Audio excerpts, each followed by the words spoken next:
Hello, welcome to the third session of judgment writing. We are still going on with the paragraph writing as such, okay, because the judgment essentially is in paragraphs, okay. So what should be the very first beginning in the judgment? It should be a brief facts of the case. What is the basic introduction of the case should be given in the beginning of the judgment. So when we say introduction, it doesn't mean any very big paragraph or anything about that, just a brief facts. How you are seeing it on your own, okay. What the parties have contended is one thing, and how you are looking at it, what is the basic facts, that is what will be written in the introduction. And then, as I already told you, will be the observations part. So classically, if you go to see, it will be in this manner that the judgment is written, okay. So the second one would be the observations part. When you are talking about the observations, what would you look at? You would look at the facts and the evidence contended by both the parties. When we say both the parties, obviously it will include the witnesses as well. I won't be able to teach you who are the witnesses because that is already there in the Evidence Act and you are reading it. Some of you are practicing, so you will know. Okay. So facts and evidences of both the parties and then the witnesses as well. We always know that, right? Some documents are produced by the witnesses, some are produced by the parties themselves. We also have documentary evidence. So all these put together will form the observations. Which are the admitted documents, which are the admitted and marked documents, what have been returned, what have been rejected, what is deemed to be irrelevant. And then you have the misjoinder, non-joinder of parties, you have so many, misjoinder of cause of action, you have all this. When you are writing judgment, you should basically remember about all these that we have studied in the various subjects. If by chance you tend to forget anything, then the judgment would not be so good. So how will you think about? You have to think about all the subjects. You should keep it in mind. That's it. Okay. So we see the observation speaks about facts and evidence of both the parties as well as the witnesses. And then the third one would be the opinions arrived at. Broadly speaking, this is how the judgment is written. Though not basically in the same manner, but this is how the sequence goes on, okay? Opinions arrived at. What are the opinions? Sometimes the opinion is given after each paragraph. Say for example, I was telling you about the issues part. Whatever are the issues framed will be written. And then what are the observations on the basis of the issues based. And then you have the opinions again arrived at on the basis of the observation made by you as a judge. Clear? So when we are saying opinions arrived at, it may be there in every other paragraph, or you may choose to give the opinions towards the fag end of the judgment. It can be either way. As I told you, there is no specific format for judgment writing. Clear? So this is the opinions arrived at. And then you have the fourth one in which you have the conclusion. There is absolutely no conclusion as such. But how will you write it? Hence I pass this judgment. Or wherefore I pass this judgment. Something like that.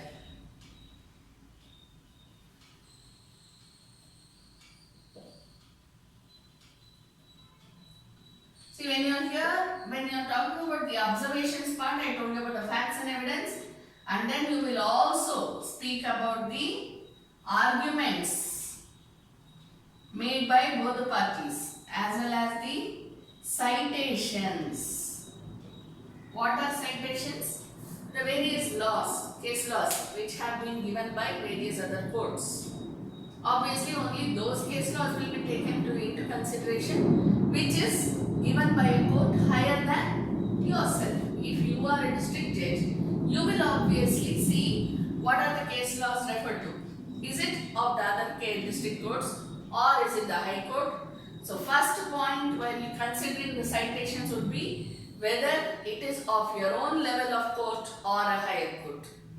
If it is a higher court, you will obviously look into it. Am I right? Because it is binding. Simple. Second one, what you will see, whether it is relevant to the facts of the case. See, if I am citing a Supreme Court decision, okay, I approach you and then I say, Your Honor, this is the Supreme Court decision. Okay, I show you a Supreme Court judgment. Will you just take it into consideration because it has been passed by the Honorable Supreme Court? Of course not. You will see, what you will basically see is whether it is dealing with the facts of the case on hand. Only then you will consider whether it is applicable or not. Okay. So similarly, when you are doing the observations, you take into consideration the arguments and the citations produced by both the parties. You will see which citation can be applied to this case. Suppose you feel you have other citations which you can refer to. That is completely allowed.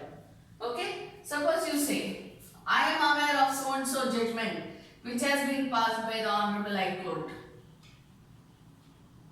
You know some judgment which is exactly relevant to the case and which has been passed by a higher court than you. You have all the freedom to mention that and base your judgment based on that particular citation which has been provided by you yourself. So everything is okay in a judgment. Okay. Then we write the conclusion part. Conclusion part, you say that hence I pass this judgment. And what would your judgment be? As follows.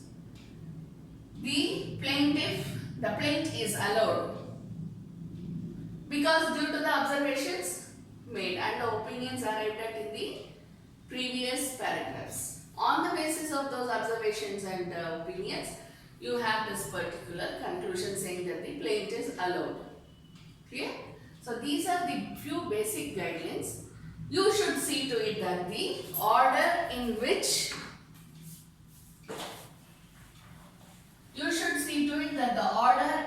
you write the judgment should be logical. That you should never ever forget. Clear? See, obviously that is the reason why you say that the first paragraph should always be the brief facts. This brief facts, when we are saying, should also be in sequence. After going through the brief facts, what did you see? You saw the evidence. Again, right to begin begins with the plaintiff, am I right? Or with the complainant. So you will start with this and then you will look at the defendant and then at the opposite party or the accused if it is a criminal case. And then you go on to the arguments and citations. See, the very basis for all this that we read just now is only sequencing. You cannot afford to put, see, the cause of action comes first. First you should write about the date, place, time. And then you will write the nature of offence. Or probably you will say that particular offence was committed on so and so date. All this. Can you just first write that the accused has been convicted of so and so case. Offence. Can you speak like that first? The very first sentence cannot say the accused has been convicted for so and so offence. And then you go on to tell the entire history. Can you do that? Of course not. Why? First, as we already see in philosophy also, first should be the premise and then the conclusion. Same way law also. Okay. So first you have the premise. Premise is the foundation. And then you come to the conclusion based upon all the observations and opinions. Okay. So these are the basic guidelines which should be followed by writing the judgment treaty. Now we go on to the civil case. Please keep all this in mind because it's very, very important. If you find anything more, you can include all those points as well in the guidelines. Okay. Now we will go to the civil cases.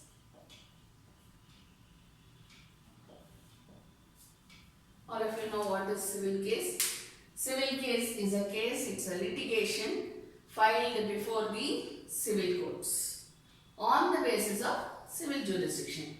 Any act, am I right? CPC says any act which is done or a civil wrong which is done comes under civil jurisdiction.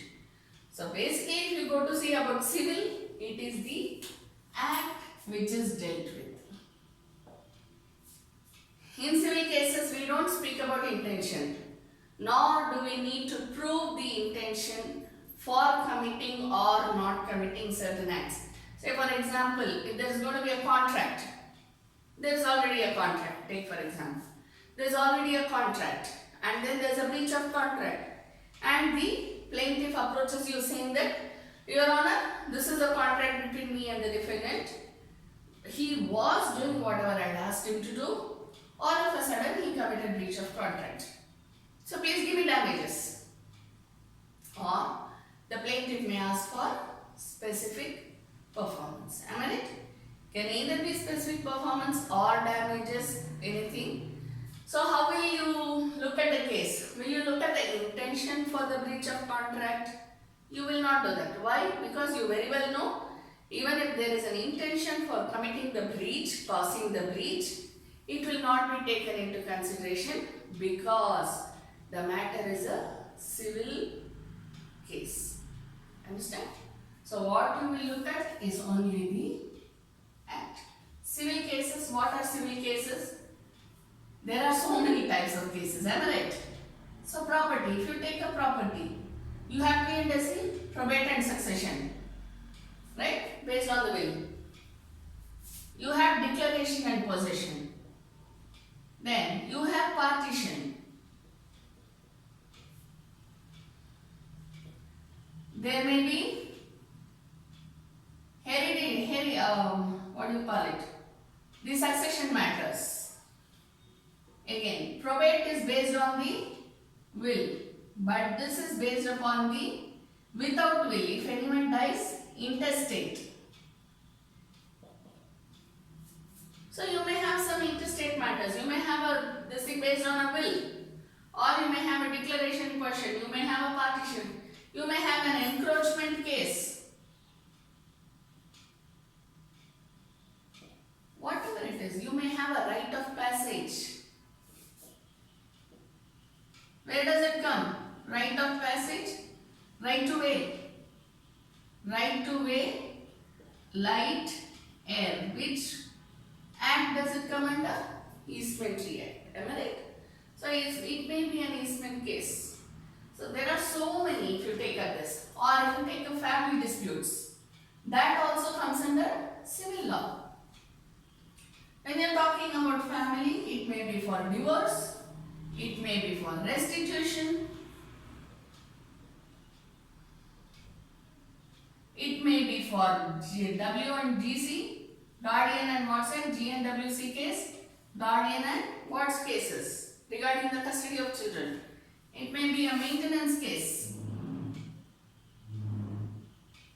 It may be a matter of judicial separation.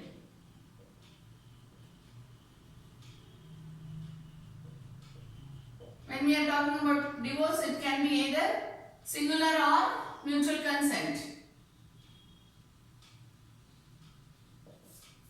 Anything. Clear? Or you take up consumer cases.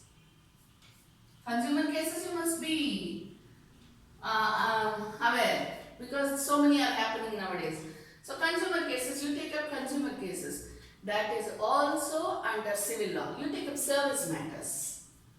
Service matters. What are service matters? Anything which deals with the service in the central and state government. That also comes under civil jurisdiction. There are so many. Here itself you can write. Other than property, you have what? You have money suits. Am I right? Recovery cases. Recovery of possession, recovery of mesne profits. recovery of possession, right? And then you have redemption, and then you have foreclosure. There are lots, you know. You can just go on and on and on with all these types of civil cases. It's very vast. So when we have so many, see here itself you have seen so many types of civil cases. When you have so many types of civil cases, just by covering a few of them, just imagine how many civil cases you will have apart from this. Okay, so all this will come under the civil jurisdiction and you will have to frame judgments for all this. Clear? Now, before we go to framing of drafting of judgments, first let us look at framing of issues. Okay. As I already told you, civil cases depends upon the act which is done. So obviously the concentration while framing issues will be on the act done and not the intention of the party. Keep it in mind, okay? So what you will look at when you are framing issues? The act done. When you are writing issues, please remember to keep the capital I. Don't do it in a small letter I, because this is not that type of issues that we are talking about. Though the meaning is the same, okay? But this is the act which the judge does. So it is known as framing of issues. Now, we will take for example a recovery case.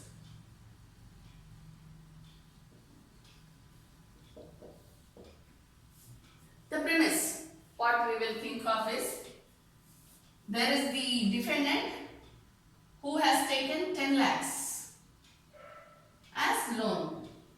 Obviously, am I right? Recovery case. And there is a promissory note.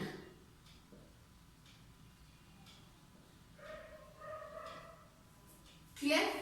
There is a promissory note for 10 lakh rupees which has been taken by the defendant as a loan. This is the premise, based on which we ourselves shall think of the facts of the case, imagine the facts of the case, imagine the evidence, and then frame the issues, because we don't have any offhand reference point now. Okay? When you get it in the exam, it will be a bit different. You will get all the facts of the case in the exam paper itself, based on which you can frame the issue. So that would be very easy actually, because you know exactly what are the facts of the case. Okay, but here it's a little different, because we don't have anything offhand, so we take up some premise and then we go on with that. So this will be more of an imaginary case. Okay? Now 10 lakhs as the loan and promissory note has been given by the, or there has been a loan agreement. You can write whatever you want, your wish. Or rather the wish of the examiner, the question paper, whoever has set the question paper, whatever he writes, based on that you have to frame the issues. Okay? So what are the basic issues that you will be framing here? Number one. See, I will just come to the basic ones, then I will tell you what else has to be thought of. Okay? Recovery suit, it's for 10 lakhs, promissory note. Okay? So, when was the loan taken? So, how you will write? You will not say when was the loan taken. Whether the liability subsists.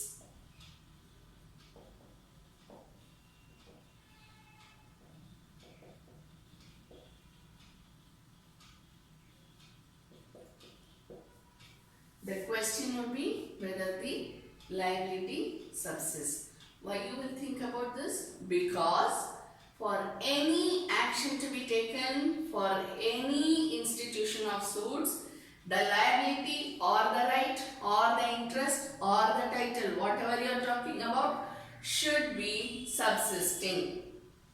If it is future in nature, you can't file a case. Am I right? In a recovery case, if the loan is already repaid, can anyone file a case? Of course not. So what it is? Whether it subsists. Clear? Whether it succeeds, if it is written yes, then whether in whole or part.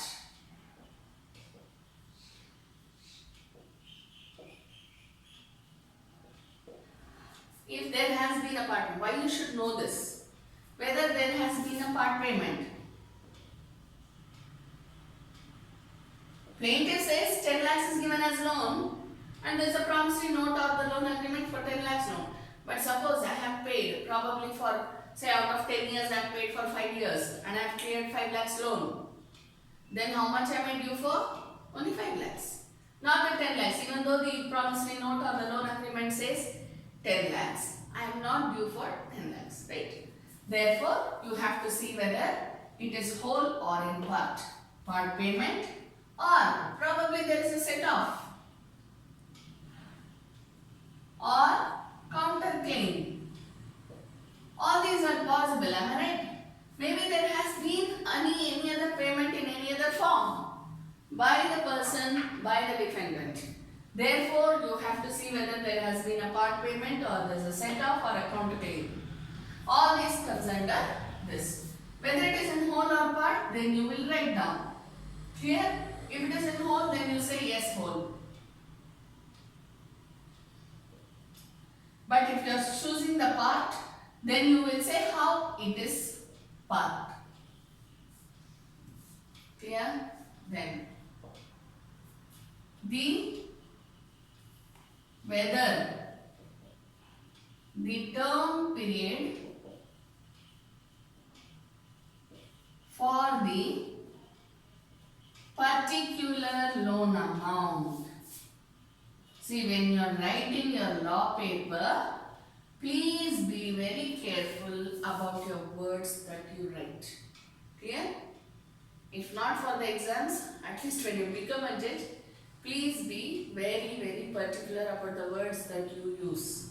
Clear? Now, whether the time period for the particular loan amount has expired. Why you should do this? Because if there has been a payment, whether there will be a payment in installments or one-time payment.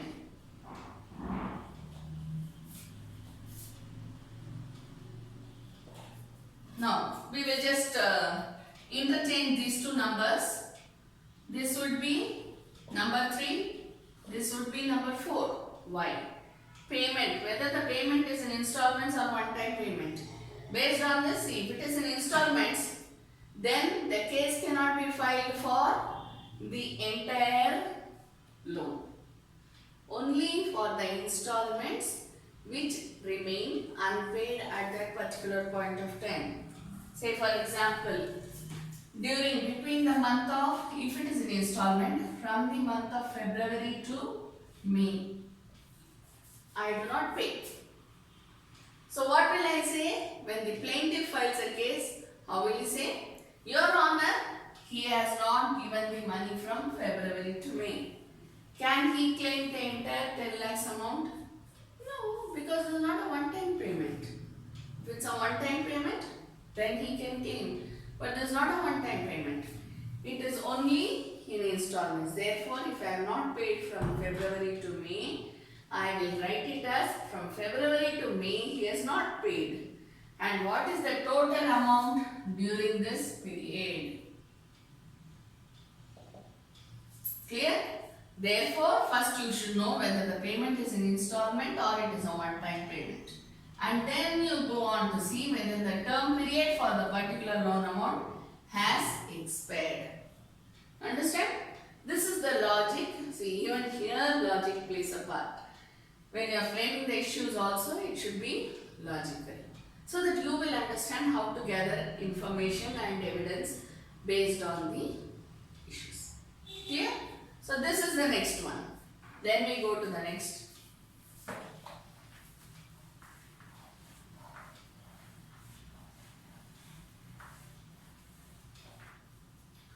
What is the interest rate? as you know, no person lends loan other than for the interest. What is the quoted interest rate?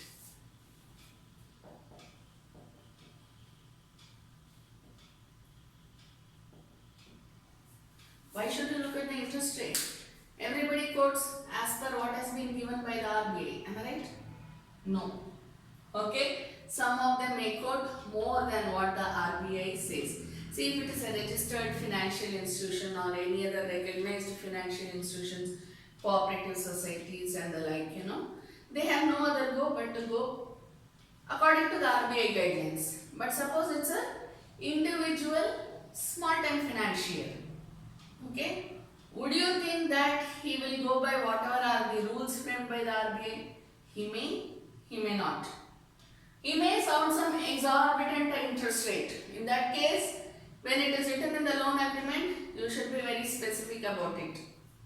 One more reason why you should know about the interest rate is that you have to fix an interest rate at which the defendant will be paying the plaintiff if the judgment goes against him. So that is also one more reason why the interest rate should be written down. Clear? So the basic, when you are looking at the recovery case, loan amount, how much is due, what is the term period, whether it has expired or not, what is the interest amount. And there is no other things.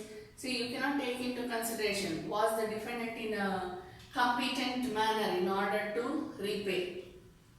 Okay, all those contentions will be based upon what the defendant says. If the defendant proves that he was insolvent for that particular period between February and May, and he had approached the court to be declared as an insolvent. That is why I said, facts of the case, when you are framing the issues, see what the exact facts of the case says. Understand? Suppose in between he says, Your Honor, from February to May I was insolvent. Can you just accept whatever he says? You cannot accept unless there is proof that he was insolvent. And how will he prove there was insolvent? You already know under Contract Act, anyone who has been declared as an insolvent by the competent court shall be deemed to be an insolvent. Just like that, if I go around saying everybody, I am insolvent, will I become insolvent? Will I be deemed to be an insolvent by the court? No. Only if I am declared. So there should be a proof that the person has been declared to be an insolvent. So if such a thing comes up, then you will not write it in the issues. Or if he contends that, Your Honor, I am insolvent, whether proof has been, whether the defendant has sufficiently proved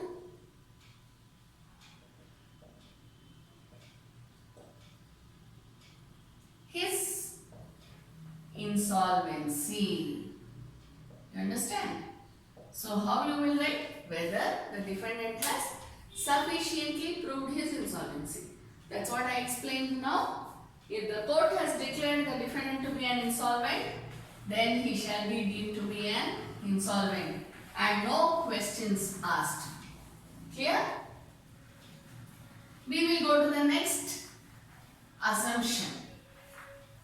If the defendant has taken loan and he passes away, he dies, he expires, then what will happen?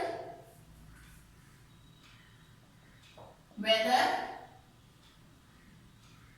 the LRs, who are LRs? Legal representatives, am I right?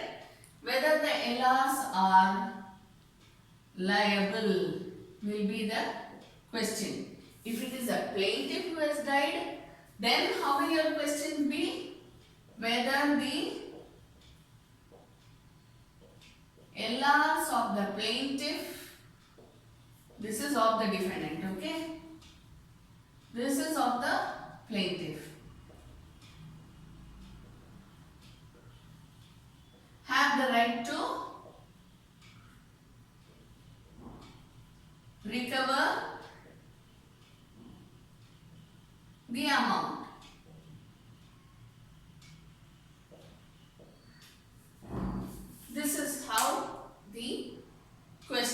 be written down at the time of framing of issues. Thank you.